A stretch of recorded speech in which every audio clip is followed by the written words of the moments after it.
Around the World in 80 Days, by Jules Verne. Chapter 26, in which Phileas Fogg and party travel by the Pacific Railroad.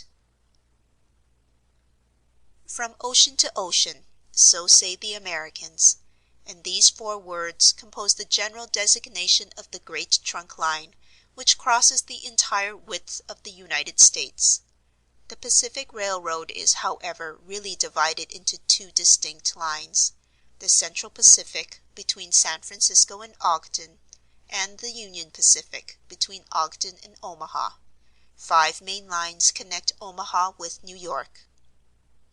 New York and San Francisco are thus united by an uninterrupted metal ribbon, which measures no less than 3,786 miles. Between Omaha and the Pacific, the railway crosses a territory which is still infested by Indians and wild beasts, and a large tract which the Mormons, after they were driven from Illinois in 1845, began to colonize. The journey from New York to San Francisco consumed, formerly under the most favorable conditions, at least 6 months. It is now accomplished in 7 days. It was in 1862 that, in spite of the Southern members of Congress who wished a more southerly route, it was decided to lay the road between the 41st and 42nd parallels. President Lincoln himself fixed the end of the line at Omaha, in Nebraska. The work was at once commenced, and pursued with true American energy; nor did the rapidity with which it went on injuriously affect its good execution. The road grew, on the prairies, a mile and a half a day. A locomotive running on the rails laid down the evening before, brought the rails to be laid on the morrow, and advanced upon them as fast as they were put in position. The Pacific Railroad is joined by several branches in Iowa, Kansas, Colorado, and Oregon. On leaving Omaha, it passes along the left bank of the Platte River as far as the junction of its northern branch, follows its southern branch, crosses the Laramie Territory and the Wasatch Mountains, turns the Great Salt Lake, and reaches Salt Lake City, the Mormon capital, plunges into the Tooele Valley, across the American Desert, Cedar and Humboldt Mountains, the Sierra Nevada, and descends, via Sacramento, to the Pacific, its grade, even on the Rocky Mountains, never exceeding 112 feet to the mile. Such was the road to be traversed in 7 days, which would enable Phileas Fogg, at least so he hoped, to take the Atlantic steamer at New York on the 11th for Liverpool. The car which he occupied was a sort of long omnibus on 8 wheels, and with no compartments in the interior. It was supplied with 2 rows of seats, perpendicular to the direction of the train on either side of an aisle which conducted to the front and rear platforms. These platforms were found throughout the train, and the passengers were able to pass from one end of the train to the other. It was supplied with saloon cars, balcony cars, restaurants, and smoking cars. Theatre cars alone were wanting, and they will have these some day. Book and news dealers, sellers of edibles, drinkables, and cigars, who seemed to have plenty of customers, were continually circulating in the aisles. The train left Oakland station at 6 o'clock. It was already night, cold and cheerless, the heavens being overcast with clouds, which seemed to threaten snow. The train did not proceed rapidly. Counting the stoppages, it did not run more than 20 miles an hour, which was a sufficient speed, however, to enable it to reach Omaha within its designated time. There was but little conversation in the car, and soon many of the passengers were overcome with sleep. Passepartout found himself beside the detective, but he did not talk to him. After recent events, their relations with each other had grown somewhat cold. There could no longer be mutual sympathy or intimacy between them. Fix's manner had not changed, but Passepartout was very reserved, and ready to strangle his former friend on the slightest provocation. Snow began to fall an hour after they started, a fine snow, however, which happily could not obstruct the train. Nothing could be seen from the windows but a vast white sheet against which the smoke of the locomotive had a grayish aspect. At 8 o'clock a steward entered the car and announced that the time for going to bed had arrived, and in a few minutes the car was transformed into a dormitory. The backs of the seats were thrown back, bedsteads, carefully packed, were rolled out by an ingenious system, berths were suddenly improvised, and each traveler had soon at his disposition a comfortable bed, protected from curious eyes by thick curtains. The sheets were clean and the pillows soft. It only remained to go to bed and sleep, which everybody did, while the train sped on across the state of California. The country between San Francisco and Sacramento is not very hilly. The Central Pacific, taking Sacramento for its starting point, extends eastward to meet the road from Omaha. The line from San Francisco to Sacramento runs in a northeasterly direction, along the American River, which empties into San Pablo Bay.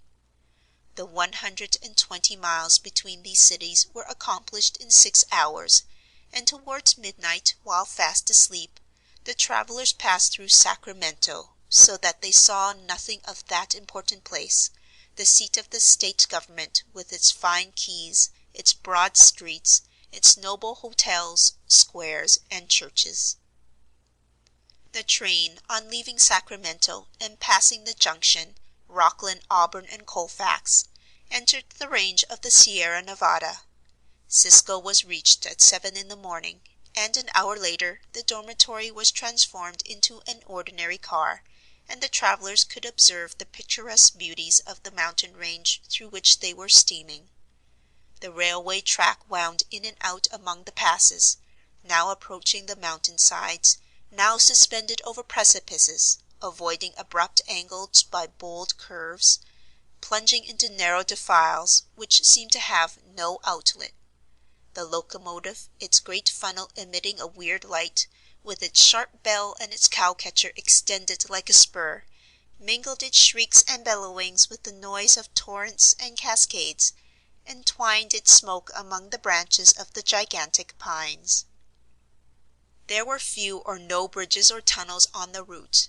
The railway turned around the sides of the mountains, and did not attempt to violate nature by taking the shortest cut from one point to another.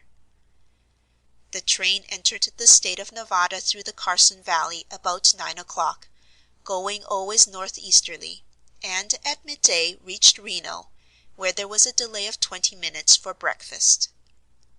From this point the road, running along Humboldt River, passed northward for several miles by its banks, then it turned eastward and kept by the river until it reached the Humboldt Range, nearly at the extreme eastern limit of Nevada.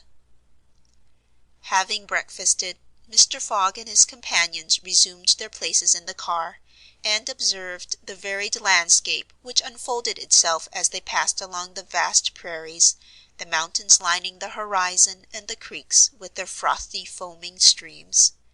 Sometimes a great herd of buffaloes, massing together in the distance, seemed like a movable dam. These innumerable multitudes of ruminating beasts often form an insurmountable obstacle to the passage of the trains. Thousands of them have been seen passing over the track for hours together, in compact ranks. The locomotive is then forced to stop and wait till the road is once more clear. This happened, indeed, to the train in which Mr. Fogg was traveling. About 12 o'clock a troop of 10 or 12,000 head of buffalo encumbered the track. The locomotive, slackening its speed, tried to clear the way with its cowcatcher, but the mass of animals was too great. The buffaloes marched along with a tranquil gait, uttering now and then deafening bellowings. There was no use of interrupting them, for having taken a particular direction, nothing can moderate and change their course. It is a torrent of living flesh which no dam could contain. The travelers gazed on this curious spectacle from the platforms, but Phileas Fogg, who had the most reason of all to be in a hurry, remained in his seat and waited philosophically until it should please the buffaloes to get out of the way. Passepartout was furious at the delay they occasioned, and longed to discharge his arsenal of revolvers upon them. "What a country!" cried he. "Mere cattle stop the trains, and go by in a procession just as if they were not impeding travel. Parbleu! I should like to know if Mr. Fogg foresaw this mishap in his programme. And here's an engineer who doesn't dare to run the locomotive into this herd of beasts." The engineer did not try to overcome the obstacle, and he was wise. He would have crushed the first buffaloes, no doubt, with the cow catcher; but the locomotive, however powerful, would soon have been checked, the train would inevitably have been thrown off the track, and would then have been helpless. The best course was to wait patiently, and regain the lost time by greater speed when the obstacle was removed. The procession of buffaloes lasted 3 full hours, and it was night before the track was clear. The last ranks of the herd were now passing over the rails, while the first had already disappeared below the southern horizon.